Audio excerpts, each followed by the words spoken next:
తాగితేనేమో తాగబోతోడంటారు, తాగపోతేనేమో పీసినారోడంటారు, మరి ఒర్రితేనేమో ఒర్రుపోతోడంటారు, ఒర్రకుంటేనేమో నల్లి కుట్లోడంటారు,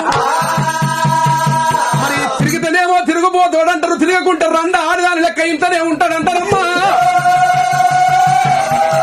ఒకవేళ తాగిందనుకో ఇలా భార్య పిల్లలు ఎట్లా చేస్తారని మన ఆడిపోసుకుంటారు. ఈ తాగుడు నాకెందుకు, ఈ తాగుడు తోటి ఆనొస్తుందని సప్పుడేక ఊకున్నాడనుకో 100 రూపాయలు ఖర్చు పెట్టడని చెప్పి వాడిని నానా రకాలుగా తిడతారు. మరి తిరిగితే ఎప్పుడు చూసినా బజార్లో తిరుగుతుంటారు, భార్య పిల్లల సంసారం ఎట్లా చేస్తాడని అడుగుతారు.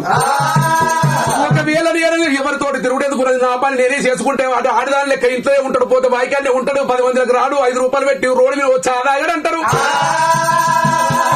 మరి అటువంటి వర్రోతులు అయితే పంచాయతీ కాడికి పోయినారు, పడా 4 మాటలు వదిలిపెడతాడు.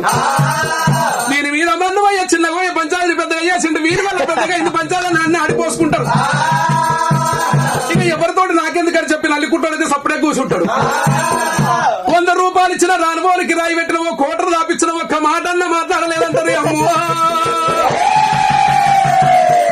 నరము లేని దానికి నానా తీర్లా మనము కూడా అంటామమ్మా. రామ రామ మనము కూడా అంటాం.